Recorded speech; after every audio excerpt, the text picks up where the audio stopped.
नमस्कार दोस्तों, आज हम आपके बीच ला रहे हैं आज की सभी ताजा खबरों को सिर्फ 15 मिनट में। लेकिन वीडियो देखने से पहले वीडियो को लाइक और चैनल को सब्सक्राइब करना ना भूले। मधुबनी में पीएम मोदी का कार्यक्रम, लेकिन समारोह नहीं। पहलगाम हमले के बाद एनडीए का फैसला। केंद्रीय मंत्रिमंडल में प्रधानमंत्री नरेंद्र मोदी के सहयोगी राजीव रंजन सिंह उर्फ ललन सिंह ने कहा कि पहलगाम आतंकवादी हमले के मद्देनजर बिहार के मधुबनी जिले में बृहस्पतिवार को प्रधानमंत्री का कार्यक्रम बिना किसी समारोह के आयोजित किया जाएगा। इस हमले में कम से कम 26 लोग मारे गए हैं।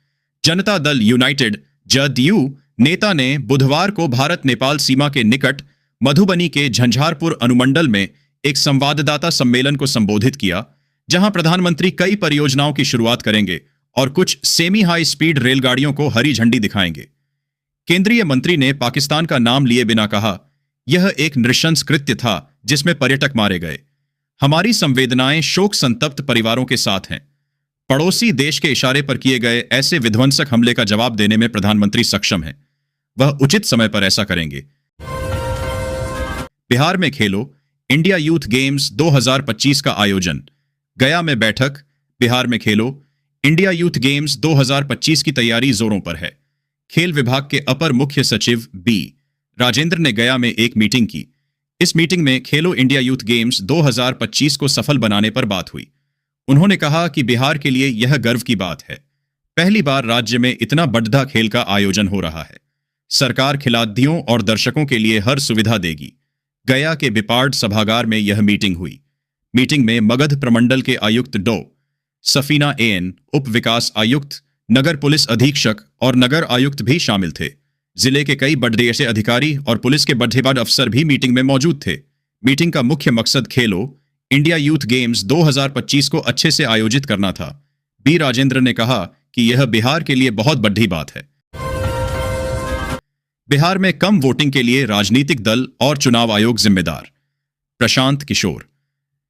बिहार में इस साल के अंत में होने वाले विधानसभा चुनाव को लेकर अभी से ही राजनीतिक सरगर्मियां देखने को मिल रही हैं। इस बीच जन सुराज पार्टी के संस्थापक प्रशांत किशोर ने बिहार में मतदाताओं की तरफ से सही वोटिंग न करने और बेहतर जनप्रतिनिधियों को नहीं चुनने के लिए राजनीतिक दलों को जिम्मेदार ठहराया है। प्रशांत किशोर ने कहा, मेरे पास कोई पैमाना या थर्मामीटर नहीं है जिससे पता चल सके कि कौन एग्रेसिव है और कौन नहीं है। पूरे बिहार में एग्रेसिव मतदान नहीं होता है। अधिकतर समय सिर्फ 50% मतदान होता है और इसके लिए राजनीतिक दलों और समाज के साथ साथ चुनाव आयोग भी जिम्मेदार है। प्रधानमंत्री मोदी बिहार आ रहे हैं, लेकिन पहलगाम के मद्देनजर कोई समारोह नहीं होगा।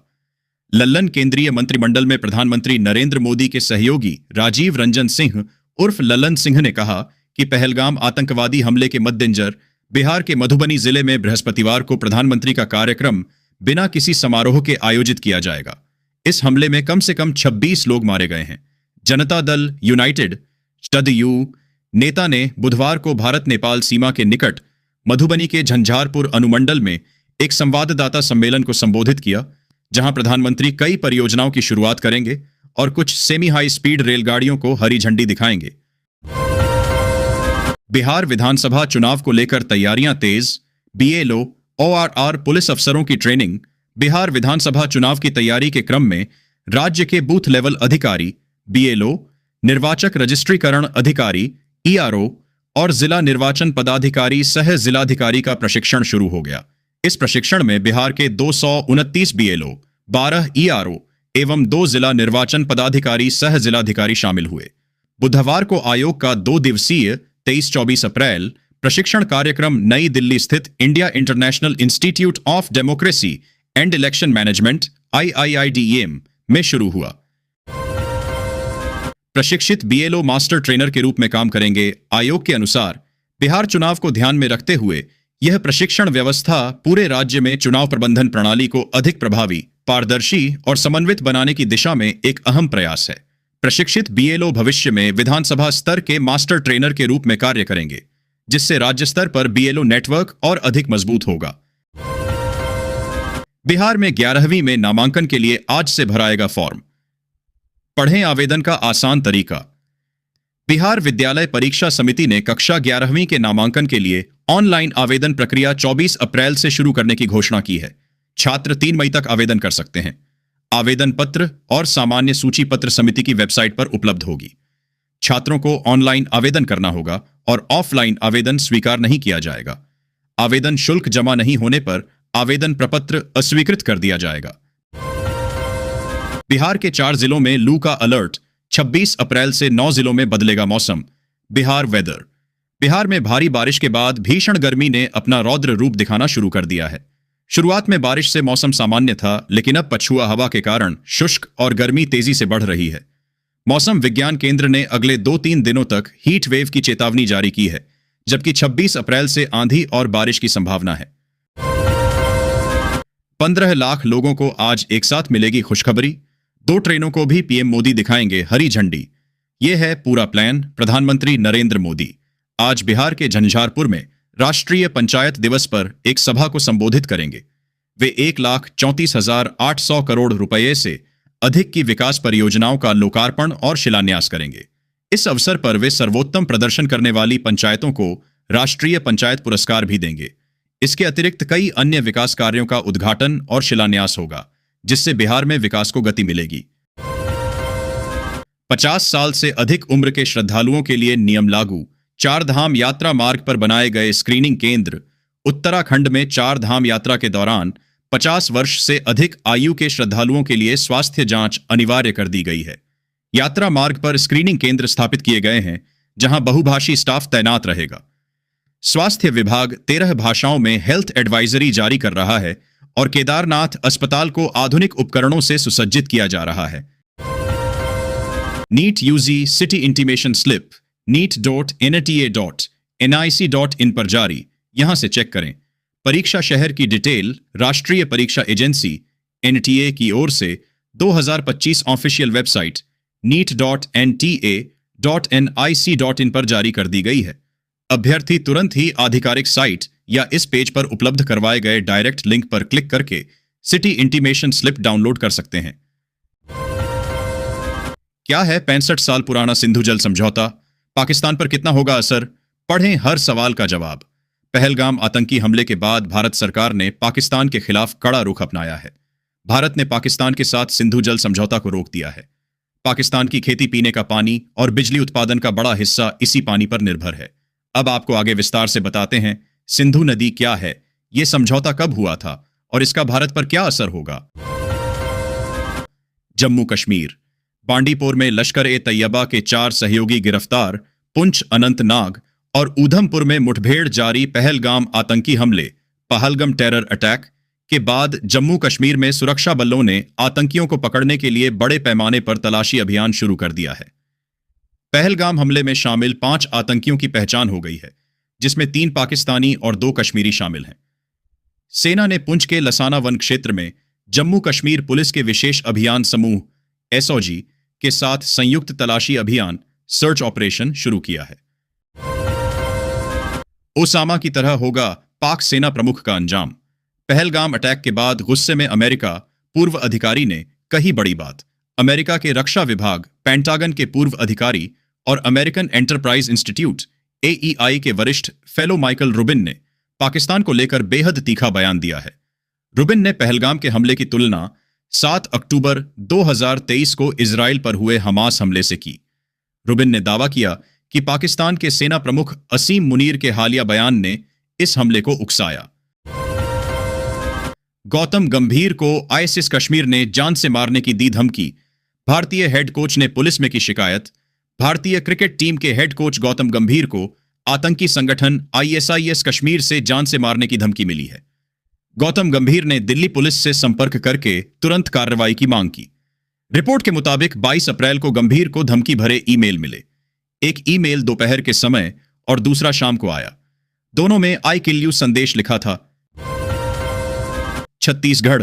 बीजापुर में सुरक्षा बलों ने एनकाउंटर में मार गिराए 3 नक्सली। तलाशी अभियान जारी। छत्तीसगढ़ तेलंगाना सीमा पर बीजापुर जिले के कर्रेगुट्टा के जंगल में सुरक्षा बलों के साथ मुठभेड़ में 3 नक्सली मारे गए हैं। सुरक्षा बलों ने 3 दिन पहले सबसे बड़ा नक्सल विरोधी अभियान शुरू किया था। तलाशी अभियान और मुठभेड़ जारी है। पुलिस अधिकारियों ने ये जानकारी दी है। तेलंगाना, महाराष्ट्र और छत्तीसगढ़, इन तीनों राज्यों के हजारों की संख्या में जवान ऑपरेशन पर हैं। पाक हमास आतंकियों ने मिलकर दिया पहलगाम हमले को अंजाम।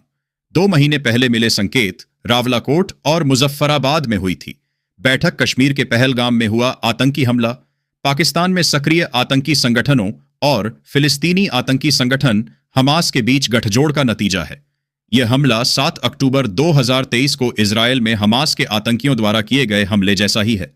सुरक्षा एजेंसियां कश्मीर में सक्रिय आतंकियों को चिन्हित करने और विभिन्न स्रोतों से प्राप्त आतंकी इनपुट के आकलन व तदनुसार कार्रवाई में जुट गई हैं। यह है 56 इंच का सीना। सिंधु जल समझौते रोके जाने पर बोले निशिकांत दुबे। पहलगाम आतंकी हमले के बाद भारत ने सिंधु जल समझौते को रोक दिया है। इसके बाद बीजेपी सांसद निशिकांत दुबे की प्रतिक्रिया सामने आई है। उन्होंने कहा, हुक्का पानी और खाना बंद कर दिया जाएगा और सनातनी भाजपा के कार्यकर्ता उन्हें प्रताड़ित करके मार देंगे। बता दें कि सीसीएस बैठक में पाकिस्तान के खिलाफ भारत ने कई फैसले लिए हैं। यूपी के इस जिले में मिली अवैध मस्जिद पर चलेगा बुलडोजर। एसडीएम ने जायजा लेकर दिया निर्देश। संभल में एक मस्जिद लोक निर्माण विभाग की संपत्ति पर बनी पाई गई है। इसके अलावा सड़क पार धर्मकूप मंदिर का एक हिस्सा भी अतिक्रमण के रूप में चिह्नित किया गया है। प्राथमिक विद्यालय की भूमि पर मदरसा भी संचालित किया जा रहा है। एसडीएम वंदना मिश्रा ने निरीक्षण कर अधिकारियों को अतिक्रमण हटाने का निर्देश दिया है। ओडिशा के प्रशांत सतपथी का पार्थिव शरीर पैतृक गांव पहुंचा। पत्नी का रो रोकर बुरा हाल। जम्मू कश्मीर के पहलगाम में आतंकी हमले में शहीद हुए प्रशांत सतपथी का पार्थिव शरीर गांव पहुंचने पर हजारों लोगों की आंखें नम हो गईं। मृतक की पत्नी और 9 वर्षीय बेटे का रो रोकर बुरा हाल था। लोगों ने पाकिस्तान के खिलाफ आक्रोश जताया और आतंकवादियों को मौत के घाट उतारने की मांग की। शहीद की मौत से पूरे गांव में शोक की लहर है। अबीर गुलाल पर पड़ सकता है पहलगाम आतंकी हमले का बुरा असर। बैन की उठी मांग। जम्मू कश्मीर के पहलगाम में हुए आतंकी हमले के बीच प्रधानमंत्री नरेंद्र मोदी ने कई बड़े कदम उठाए हैं। उन्होंने लीगल तरह से पाकिस्तानी लोगों की भारत में एंट्री पर पाबंदी लगा दी है। वहीं अब फिल्म फेडरेशन ने भी भारतीयों की एकजुटता का प्रमाण देते हुए पाकिस्तानी अभिनेता फवाद खान और वाणी कपूर की आगामी फिल्म अबीर गुलाल को इंडिया में बैन करने की मांग की है। मिशेलिन स्टार रेस्टोरेंट में बिकता है क्रैब ऑमलेट। भारतीय यूट्यूबर ने बनाया वीडियो। बताया क्या है इसमें खास। थाईलैंड की राजधानी बैंकॉक में एक फेमस रेस्टोरेंट है रैन जे फाई, जिसे मिशेलिन स्टार भी मिल चुका है। एक भारतीय यूट्यूबर ने हाल ही में इस रेस्टोरेंट का क्रैब ऑमलेट खाया।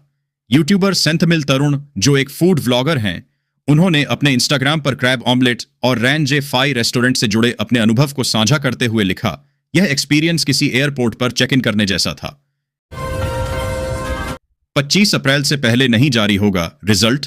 पर हैंड यूपी बोर्ड पर latest update. Uttar Pradesh board परीक्षाओं के रिजल्ट का छात्रों को बेसब्री से इंतजार है, जो कि जल्द ही खत्म होने वाला है। संभावना है कि आने वाले 2-3 दिनों में परीक्षा परिणाम जारी होंगे। हिंदी विरोध की सस्ती राजनीति। नेताओं के पास जन कल्याण के मुद्दे खत्म। हिंदी का चाहे जितना विरोध कीजिए, लेकिन यह हिंदी की ताकत है कि वह बढ़ती ही जाती है। आज दुनिया के 150 से अधिक विश्वविद्यालयों में हिंदी पढ़ाई जाती है। अधिकांश विदेशी एयरलाइंस अंग्रेजी के साथ साथ अपने अनाउंसमेंट हिंदी में भी करती हैं। वर्ष 2024 में 5,235 प्रकाशकों ने 3,90,143 लेखकों की 90,000 से अधिक पुस्तकें हिंदी में प्रकाशित की थीं।